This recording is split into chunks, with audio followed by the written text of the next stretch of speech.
नमस्कार दोस्तों, मैं हूं अक्षय और आप सबका स्वागत है मेरे चैनल स्वैगर्स क्लब पे। तो जैसे कि हमने लास्ट वीडियो में बात करी थी, हमने पाइथन का थोड़ा बहुत इंट्रो पढ़ा था एंड आज की वीडियो में हमारा टॉपिक होने वाला था कि पाइथन को इंस्टॉल कैसे करें एंड बेसिक यूसेज पाइथन का कैसे है। तो वही अब हम शुरू करने वाले हैं। अपनी सीरीज़ में मैं पाइथन का जो वर्जन यूज़ करने वाला हूँ वो है पाइथन 3.1।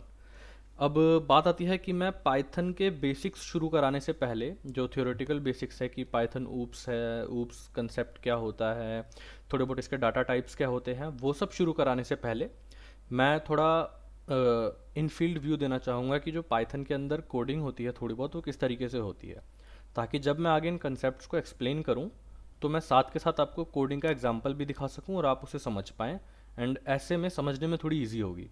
तो इसीलिए आज हम अपना पहला टॉपिक शुरू करते हैं जो कि है कि पाइथन हमें इंस्टॉल कैसे करना है। अब पाइथन जो हम इंस्टॉल करेंगे वो दो स्टेप्स में इंस्टॉल करेंगे।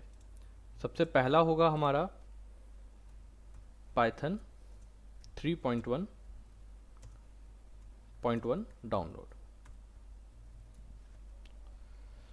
इसमें हम देखेंगे पाइथन रिलीज, पाइथन 3.1, python.org। यहाँ पे जब हम जाएंगे तो हमें नीचे डाउनलोड का ऑप्शन मिल जाएगा। ये विंडोज़ x86 या फिर विंडो x64। आप ये चेक कर सकते हैं कि आपका जो x64 का जो मतलब है कि वो 64 बिट है। तो वो आप जाके अपनी प्रॉपर्टीज़ में चेक कर सकते हैं कि आपका कितना बिट है। जैसे मेरा यहाँ पर जो है वो 64 बिट x64 बेस्ड प्रोसेसर है। तो मैं यहाँ से ये वाला डाउनलोड करूँगा, MSI इंस्टॉलर। साथ के साथ ही मैं डाउनलोड करूँगा VS कोड। VS कोड क्या है? एक इंडिपेंडेंट डेवलपमेंट एनवायरनमेंट होता है, IDE, जिसके अंदर हम पाइथन की जो प्रोग्रामिंग है, जो कोडिंग है वो करेंगे। अब बात ये आती है कि हम पाइथन के लिए विजुअल स्टूडियो कोड को यूज़ क्यों करें। अब जैसे कि अगर आप लोगों ने नॉर्मली कहीं यूज़ करा हो किसी और सॉफ्टवेयर को, विजुअल स्टूडियो को, तो ये हमें कैसे हेल्प करता है अगर हम इसके डॉक्स में देखें तो जैसे कि आप देख सकते हैं कि सर्वर डॉट जी लगाया तो इसने आगे दिखा दिया कि सर्वर वाली क्लास के अंदर कौन कौन से डिफरेंट फंक्शंस या फिर कॉलिंग वेरिएबल्स हमारे पास अवेलेबल हैं। तो इससे जो हमारी कोडिंग होती है वो थोड़ी फास्ट हो जाती है एंड ईजी हो जाती है। इसीलिए हम अपने जो हमारा वर्क होना है उसमें हम विजुअल स्टूडियो कोड के अंदर स्क्रिप्ट्स को राइट करेंगे पाइथन की। और जब तक विजुअल स्टूडियो कोड डाउनलोड होता है हम तब तक पाइथन को इंस्टॉल कर लेते हैं जो हमने डाउनलोड किया है।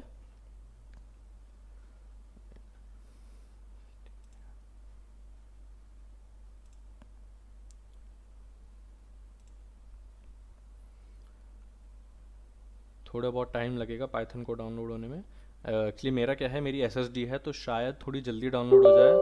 अगर आप नॉर्मल ड्राइव यूज़ कर रहे हैं तो आपको कुछ मिनट एक्स्ट्रा लग सकते हैं, तो उसके लिए आप टेंशन ना लें।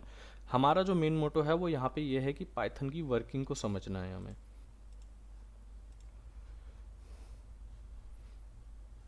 तो हमने यहाँ से विजुअल स्टूडियो डाउनलोड हो चुका है। अब हम एक्सेप्ट द एग्रीमेंट करके विजुअल स्टूडियो को इंस्टॉल करना स्टार्ट करते हैं।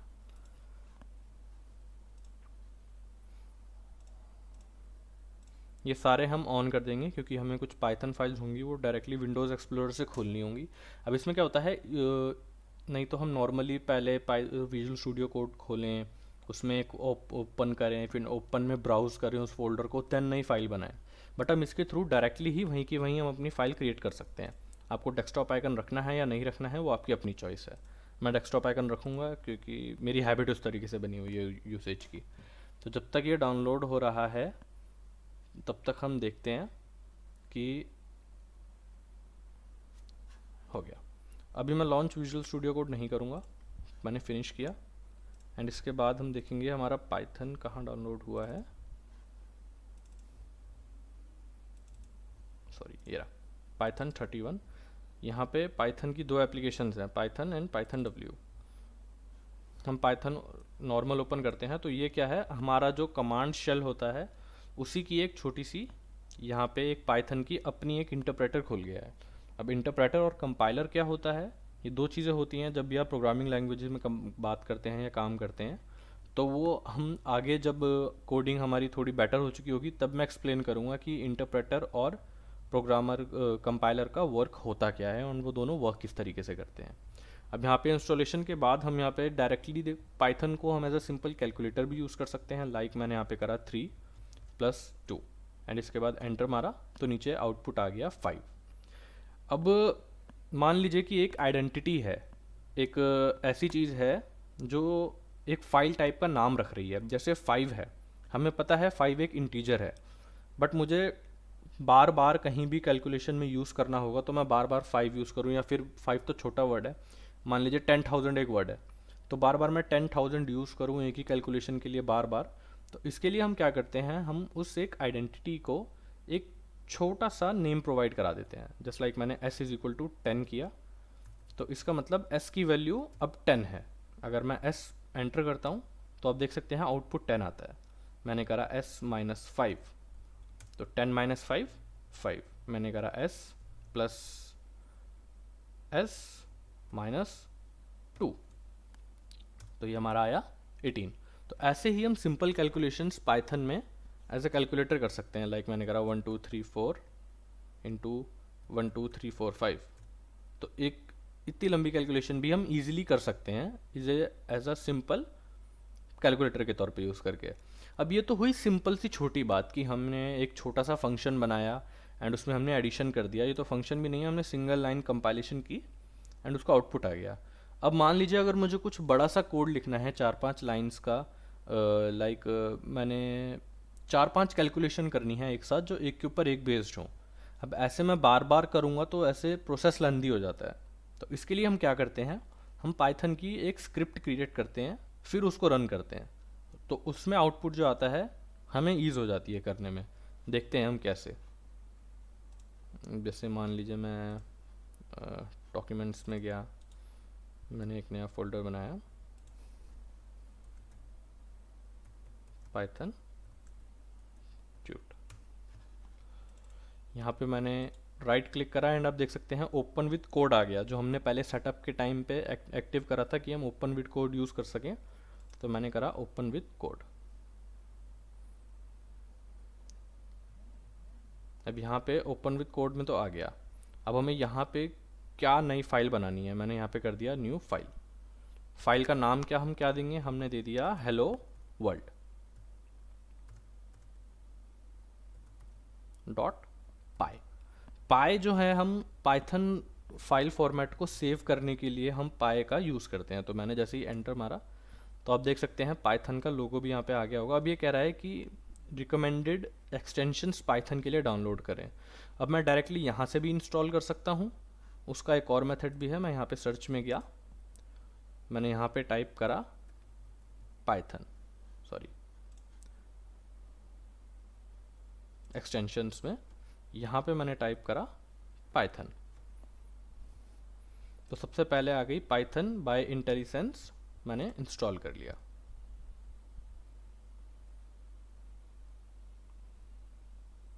जब तक इंस्टॉल हो रहा है तब तक हम बात करते हैं कि पाइथन के अंदर हमारी और भी बहुत चीज़ें आती हैं।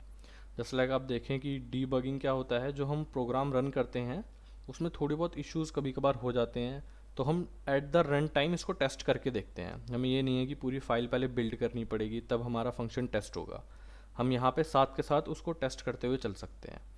दूसरी चीज़ ये आती है कि पाइथन में देखिए डिफरेंट डिफरेंट थोड़ी कमांड्स क्या हैं, लाइक सेलेक्ट इंटरप्रेटर। अब इंटरप्रेटर मैंने आपको पहले भी बताया था कि इंटरप्रेटर और कंपाइलर में बाद में एक्सप्लेन करूँगा, बट अभी कंसेप्ट आ गया है तो मैं थोड़ा बता देता हूँ कि इंटरप्रेटर क्या होता है। एक सेकंड रुक जाइए, पहले हम ये देख लेते हैं। तो जैसे ही हमने लास्ट टाइम देखा था कि सेलेक्ट पाइथन इंटरप्रेटर का ऑप्शन आया था, अब ये हमें लेफ़्ट में भी दिख रहा है एंड राइट में भी दिख रहा है। राइट से अगर हम डाउनलोड करते हैं तो हमें डाउनलोड करने के बाद दोबारा से एक्सटेंशंस में जाके वहाँ से एक्टिव करना पड़ेगा। तो हम यहाँ से ना करके यहाँ से लेफ़्ट में से सेलेक्ट करते हैं सेलेक्ट पाइथन इंटरप्रेटर। यहाँ पे हमने पाथ लिया, फाइंड करा एंड अब हम जाके जो हमारा पाइथन सेव हुआ है वहाँ से हम इंटरप्रेटर सेलेक्ट करते हैं। तो अब हमारा इंटरप्रेटर शो हो रहा है पाइथन, यहाँ से मैंने क्लोज करा। ओके, अब यहाँ से मैंने सिंपल टाइप करा प्रिंट हेलो वर्ल्ड। अब मैं इसे यहाँ पे रन करता हूँ, रन फाइल इन टर्मिनल, तो नीचे की तरफ हमारा आउटपुट आ गया हेलो वर्ल्ड। ये था कि हम फंक्शंस के लिए, प्रोग्राम्स बनाने के लिए हम विजुअल स्टूडियो कोड को इस तरीके से यूज़ करें। अब लाइक एग्जांपल के तौर पे अगर हम लें तो अगर मैं पाइथन इंटरप्रेटर खोलूँ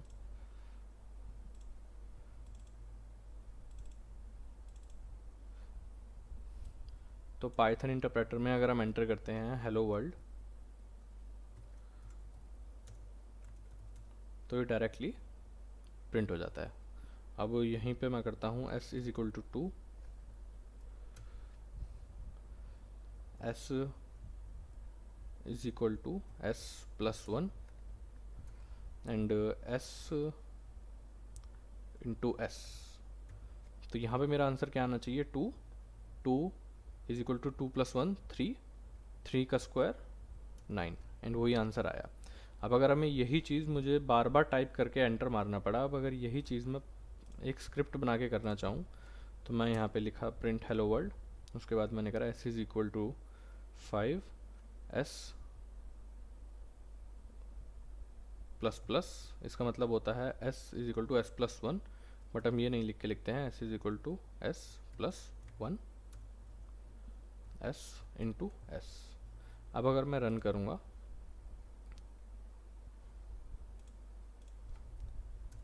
तो print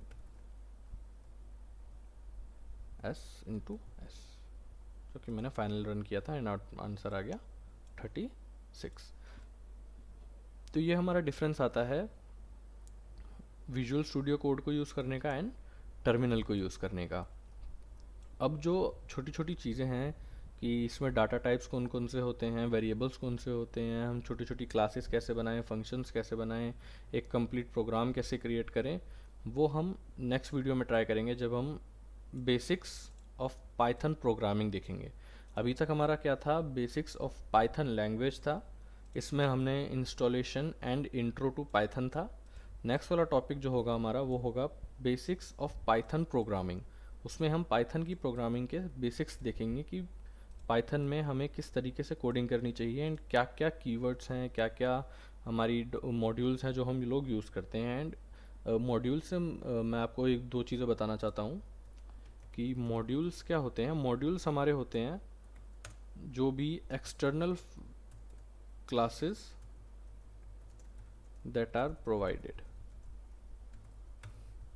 for a better function और कोड। अब इसका मतलब क्या है, इसका मतलब ये है कि जैसे मान लीजिए मैंने अभी एक सम का फंक्शन बनाया है जहाँ पे प्रिंट हेलो वर्ल्ड हो रहा है एंड आंसर 36 आ रहा है। अब ऐसा ही कोई फंक्शन किसी और को चाहिए आगे जिसके पूरे प्रोग्राम में ये छोटा सा एक पार्ट हो या इस टाइप के प्रोग्राम का वो यूज़ कर सकता है। तो मैंने जो ये फाइल बनाई मैं इसको as a module, as a function export कर सकता हूँ एंड उसी फंक्शन को अगर कोई इंपोर्ट करे तो उस क्लास को, उस बिहेवियर को हम मॉड्यूल कहते हैं। अब मॉड्यूल दो टाइप के होते हैं, एक आता है इंटरनल मॉड्यूल और एक आता है एक्सटर्नल मॉड्यूल। इंटरनल मॉड्यूल होते हैं जो पाइथन से प्रोवाइडेड होते हैं, प्रोवाइडेड बाय पाइथन। एक्सटर्नल होते हैं जो थर्ड पार्टी मॉड्यूल्स होते हैं, जैसे कि मैंने अभी आपको बताया कि अगर मैं अपना फंक्शन बना के अपलोड करता हूँ तो वो आपका एक्सटर्नल मॉड्यूल होगा। मॉड्यूल के साथ एक और टर्म आती है, वो आता है पिप। पिप क्या होता है, अगर हमें कोई भी एक्सटर्नल मॉड्यूल डाउनलोड करना है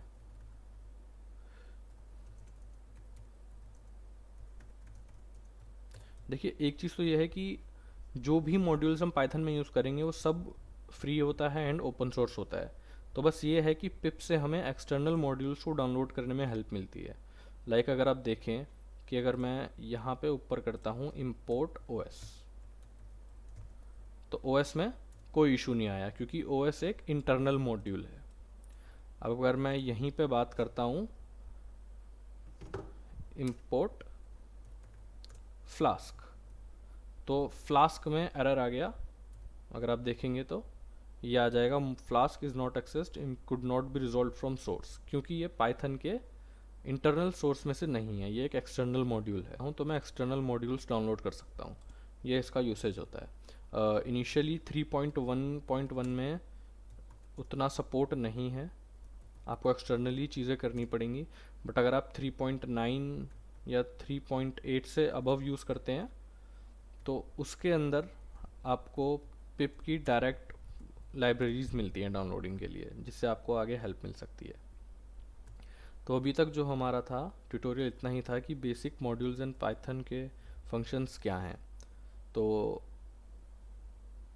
अगर आप लोगों को कोई भी डाउट लगता है या फिर कोई भी इशू है तो आप नीचे कमेंट में बता सकते हैं। नहीं तो अगर आप लोगों को ये वीडियो अच्छी लगी तो आप वीडियो को लाइक करें, शेयर करें एंड सब्सक्राइब करें, और ज़्यादा से ज़्यादा कमेंट करें अपने डाउट्स, अपने कंसेप्ट्स, आपको क्या लगता है कि आगे और क्या क्या होना चाहिए, या फिर आपको क्या क्या चीज़ कमी लगी, वो भी आप लोग बता सकते हैं। तो अगली बार और अगली वीडियो तक के लिए मैं आपसे विदा लेता हूँ। बाय।